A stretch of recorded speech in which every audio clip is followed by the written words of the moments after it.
আজকে সবার সাথে আমি শেয়ার করব মিষ্টি দই রেসিপি। এর আগে আমি দুবার চেষ্টা করেছিলাম, তো কোনোভাবেই আমার দই জমেনি।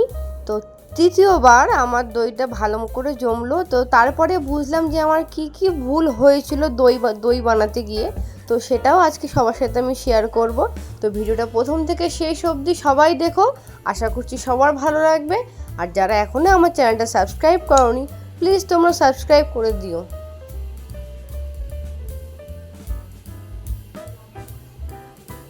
চলো বন্ধুরা, তাহলে দইটা বানানো যাক। তো দই বানাতে প্রথমেই লাগছে আমার হাফ লিটার গরুর দুধ আমি এখানে নিয়েছি।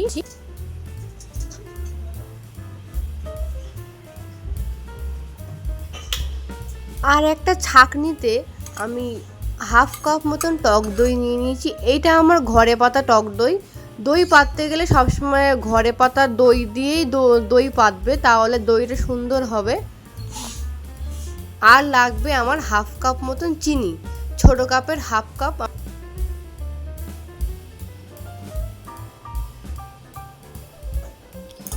এইবার গ্যাসটা অন করে একটা কড়াই বসিয়ে দেবো, তাতে দিয়ে দেবো 3 চামচ চিনি।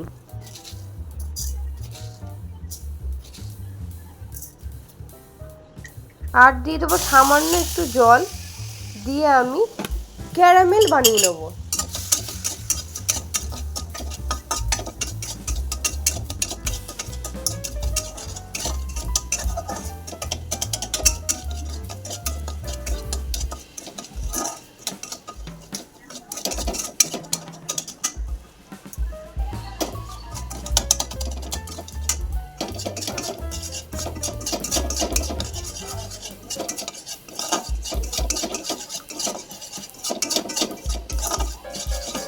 কড়াইতে দুধটা দিয়ে দেবো,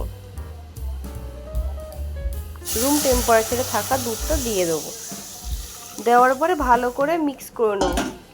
ক্যারামেল আর দুধ একটু আটকে আটকে যাবে, কিন্তু তোমার যেই দুধটা গরম হয়ে যাবে তখন ঠিক হয়ে যাবে।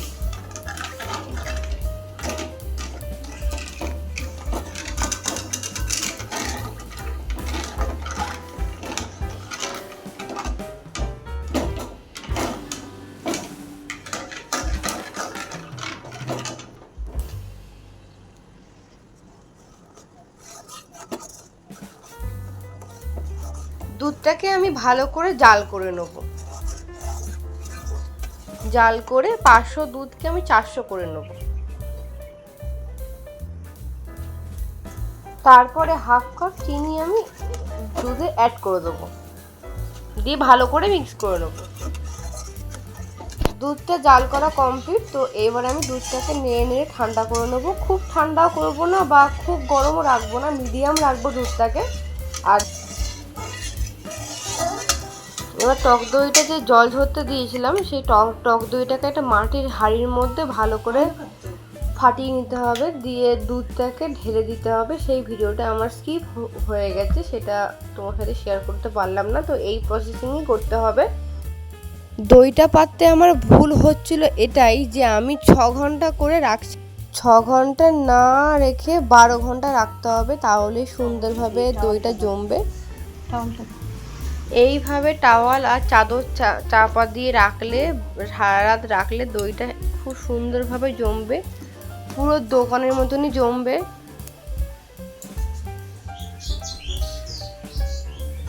দেখো বন্ধুরা, দইটা একদম সম্পূর্ণ জমে গেছে, পুরো দোকানের মতন হয়েছে।